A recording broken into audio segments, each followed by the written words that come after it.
अस्सलामुअलैकुम। Welcome to food fusionist channel. Ramzan series के episode 7 में आप सबका खुशामदीद है। आज आपके लिए तैयार करने वाली हूँ एक बहुत ही सिंपल रेसिपी जिसे आप सहरी में आसानी से बनाकर एंजॉय कर सकते हैं। रेसिपी बहुत आसान है और आसान होने के साथ साथ इसका जायका भी बहुत लाजवाब है। तो चलिए स्टार्ट करते हैं।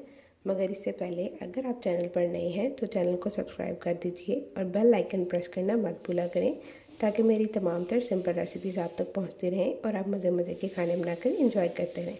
तो चलिए स्टार्ट करते हैं हमारे अज्जा के साथ। तो जी यहाँ पर सबसे पहले मैंने लिया है लहसुन देसी, जो मैंने थोड़ी सी क्वांटिटी में लिया है। इसी के साथ लिया है थोड़ा सा सब्ज़ लहसुन यानी सिर्फ ग्रीन पोर्शन लिया है। 2 अदद सब्ज़ मिर्चें ली हैं। स्पाइसेस में यहाँ पे लिया है आधा चम्मच नमक, 3/4 दरदरी सुरख मिर्च, आधा चम्मच खुश्क धनिया, आधा चम्मच ज़ीरा, 3/4 काली मिर्च। तो चलिए बनाना स्टार्ट करते हैं। यहाँ सबसे पहले हमने लहसुन का अच्छे से पीसकर पेस्ट बना लेना है। यहाँ पर लहसुन का मैंने अच्छे से पेस्ट बना लिया है। अब हम इसे एक बाउल में निकाल लेंगे।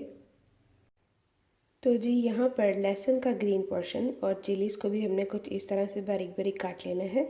अब इसे भी हम इसमें शामिल कर देंगे।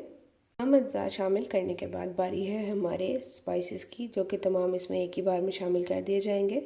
और इसके बाद हमारा सबसे अहम तरीन स्टेप है, जो कि घी, बटर या मार्जरीन जो भी आप इस्तेमाल करना चाहें वो है। यहाँ पे हम उसे शामिल करेंगे। इसके साथ तमाम स्पाइसेस डालने के बाद यहाँ पे मैं तकरीबन 1 टेबल स्पून के करीब घी शामिल कर दूँगी।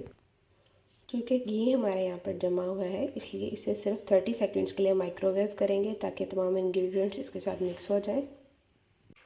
तो जी यहाँ पर घी को मेल्ट करने के बाद हमारा ज़बरदस्त किस्म का मिक्सचर हो गया है रेडी। अब बारी है नेक्स्ट स्टेप की। तो यहाँ हमने आटे के बॉल्स बनाकर रख लिए थे। अब उन्हें फ्लैट ब्रेड में बेल लेते हैं। अब यहाँ आपने एक ट्रिक का इस्तेमाल करना है। चूँकि रमज़ानुल मुबारक में हमारे पास सहरी के वक्त टाइम बहुत शॉर्ट होता है, तो जब हम ये मिक्सचर बना रहे हो आपने उसी वक्त साथ ही आटे को पेड़े बनाकर रख लेना है और फ्लैट ब्रेड पर इसे अप्लाई करके जैसे मैं सिखाऊंगी वैसे पेड़े बना लेने हैं। उसके बाद आपने तवे को फ्लेम पर रखना है ताकि पेड़े हमारे उस टाइम में सेट हो जाएं जब तक हमारा तवा गर्म होगा। आप चाहें तो इन्हें फ्रिज या फ्रीज़र में भी रख सकते हैं और जब तक हमारा तवा गर्म हो जाएगा फिर हम इन्हें बेल कर ऊपर डाल देंगे। ये हमारा शॉर्टकट टिप होगा जिससे हमें सहरी में मज़ेदार सा पराठा खाने में मिल जाएगा। तो जी यहाँ पर मैंने 2 फ्लैट बेसिस रेडी की थी और हमारा सारा मटेरियल इस पर लग गया है जो मैंने तैयार किया था। अब इस पर हम आटा स्प्रिंकल कर देंगे कुछ इस तरह से। अब यहाँ इसके साथ हम करेंगे इसकी कटिंग कुछ इस तरह से।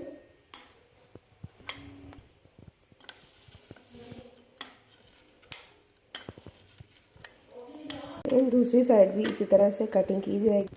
अब यहाँ पर इस तरह से हमने इन्हें रोल करना है और इसका पेड़ा किस तरह बनाना है वो मैं आपको बता दूँगी। इसको इस तरह से हमने रोल करते जाना है। अब यहाँ हमने इन्हें कुछ इस तरह से रोल कर लेना है और हमारे पेड़े बनकर तैयार हो जाएंगे बिल्कुल इस तरह से। ये देखें लेयर्स भी आ गए और पेड़ा भी बनकर तैयार है। अब इसे साइड में रखेंगे दोनों को बनाकर और फ्लेम पर तवा रख देंगे। ज़रा बराबर भी वेट नहीं करना पड़ेगा और ज़बरदस्त सा पराठा बनकर रेडी हो जाएगा। ये जाएंगे एक साइड पे कुछ इस तरह से। नीचे हमने आटा स्प्रिंकल कर लेना है थोड़ा सा। अब फ्लेम पर रखेंगे तवा। तो जी यहाँ पर आप देख सकते हैं मैंने पराठा बेल कर अच्छे से तवे पर डाल दिया है। बहुत ज़्यादा पतला नहीं करना, थोड़ा थोड़ा मोटा रखेंगे ताकि इसके लेयर्स अच्छे से खुल जाएं।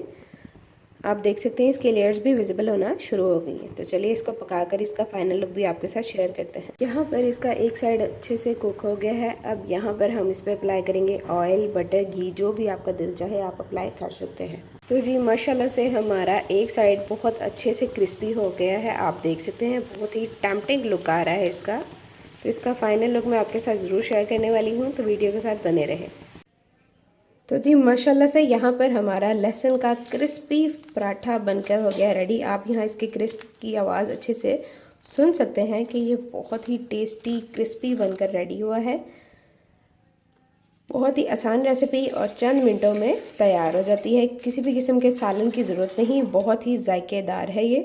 रेसिपी पसंद आए तो लाइक शेयर सब्सक्राइब करना मत भूला करें। और हमारा रमज़ान सीरीज़ का एपिसोड 7 यहाँ पर आपके लिए बहुत ही टेस्टी होने वाला है। तो मिलते हैं नेक्स्ट वीडियो के साथ, जब तक के लिए अल्लाह हाफिज़, अल्लाह निगहबान।